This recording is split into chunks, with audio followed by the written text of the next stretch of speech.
There was a survey on the internet last week, YouTube. Not sure if you knew. Not the type of survey that you get at the end of a phone call after you call your internet service provider and complain about how horse piss their service actually is. This one was a real survey. A survey that I think can actually help. A survey that, if you filled out correctly, provided real constructive feedback to the folks over at SDS. You know, those ladies and gentlemen who make MLB The Show.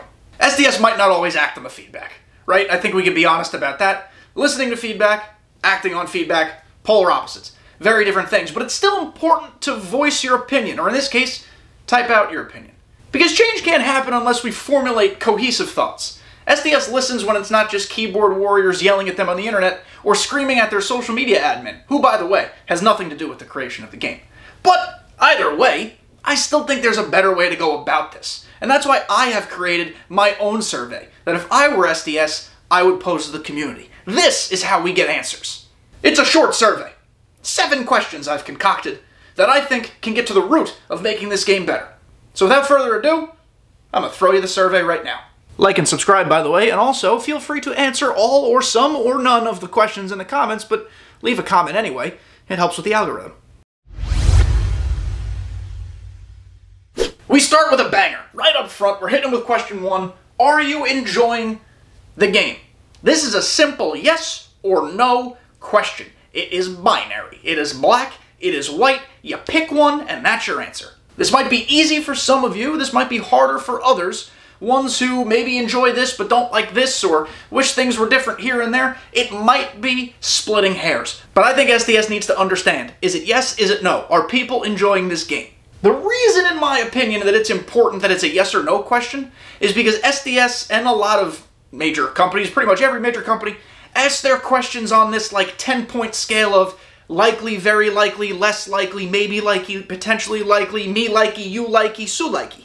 And while part of my day job does involve a little bit of marketing, I understand the importance of like demographic information and really as granular as you can get. Trust me, I understand. I do think we eventually just gotta get at the source. Do people like our game? The answer to this question might end up being pretty reactionary. I know a lot of people have strong opinions on last year's game and this year's game.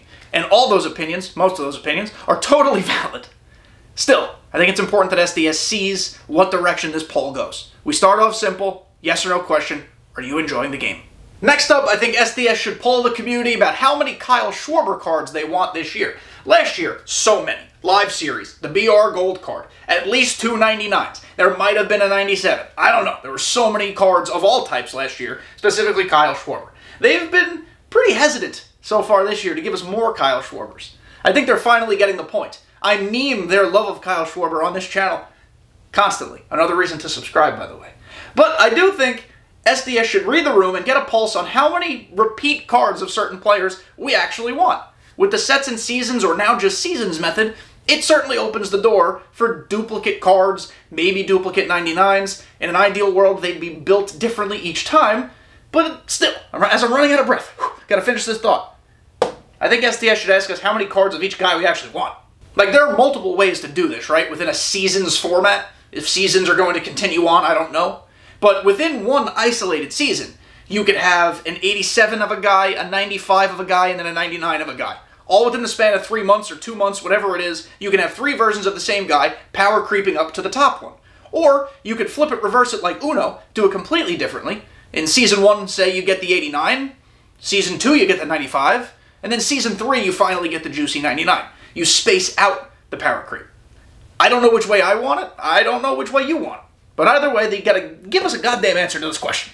Next up, I think SDS should get the community's opinion on what the hell they should do with Shield Woods and Capital Lang. If it was up to me, I'd blast them to Pluto. And Pluto isn't even far enough away.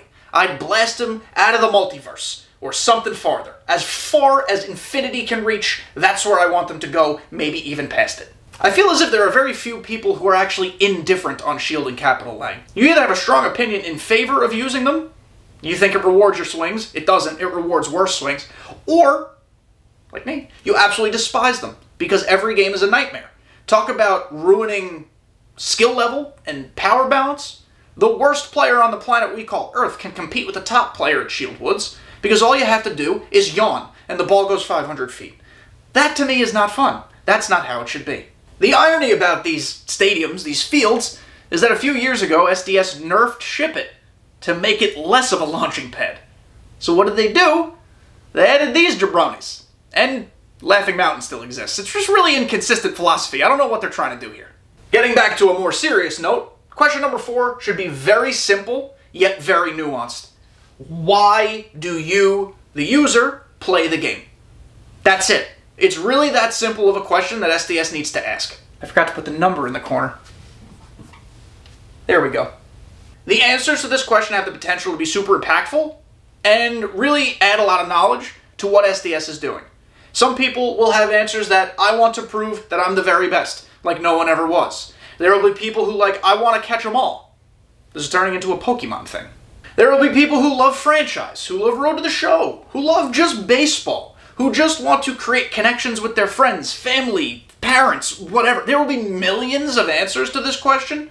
Thousands, millions is hyperbolic, but there will be so many answers to this question that glean actual information for SDS and how they could take certain things and steer them in different directions. I know giving people the freedom to enter short answer responses is also exceptionally dangerous as a company, because who the heck knows what they're going to write, but I think it's a simple question, and I think it's an important one.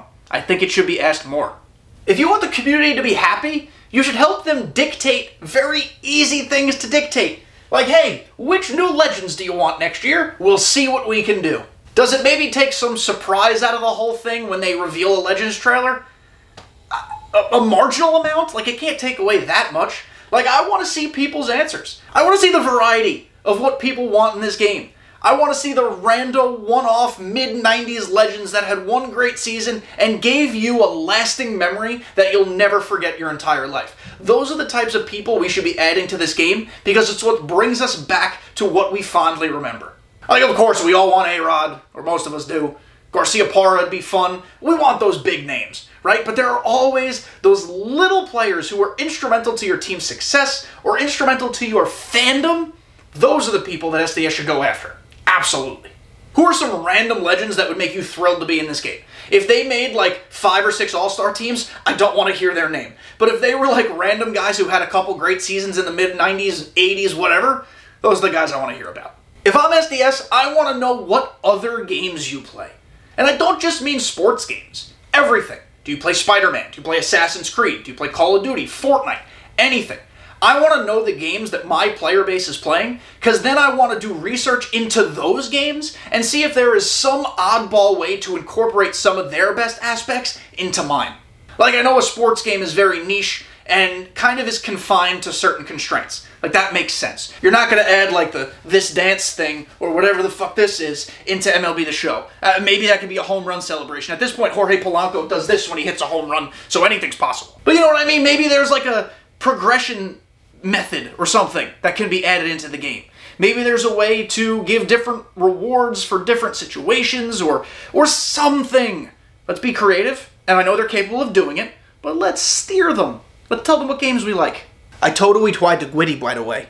And we close with question 7, which is again an impactful, nuanced question, open-ended. You can answer however you would like. What is your favorite in-game memory or even accomplishment that you've done while playing MLB The Show? This is going to be so different for so many different people, yet again so important. Maybe it was winning 3 straight World Series with your franchise. Maybe it was starting a year 1 Oakland A's franchise and winning the World Series in your first try. Maybe it was making World Series the first time as a ranked player. Flawless in BR. Anything. There are so many different things that SDS can learn from seeing what people have felt best about themselves doing. That's ultimately the goal of these video games, is to give people enjoyment and memories and bonding experiences. They should channel more of that. My favorite in-game memory is tough. I remember making World Series for the first time. It was the very first season after I stopped playing on a television. This is why everyone, if you are able to and have the means or the space or the setup, you should try playing on a gaming monitor. But it's that, or it's going flawless for the first time. Those are 2 monumental things for me in terms of like understanding that I was improving at the game. I had tried for them for so long and I could never do it. And when I finally did, I honestly felt really good about myself. Your worth should not be tied to how good you are at a video game. I want to make that abundantly clear, but it still feels nice. So this is it, an easy 7-question survey that SDS can pull the community on to get some valuable and playful information about how they can make the game better. I think surveys are important, both for the company and for us as the consumer. We should take them seriously. We should not just scream into the ether. We should provide constructive feedback when we can. If you enjoyed this rendition of Whiteboard Wednesday, make sure you hit the like button and subscribe. Of course, we are very close to 4,000 subscribers. That's just nutty to me. And make sure you maybe answer some of these survey questions in the comments below. And let's like the best answers or something. Interact with the people in the comments, guys. You're a community. We're a community. Let's be a family. And on that note, I love you guys. See you next time.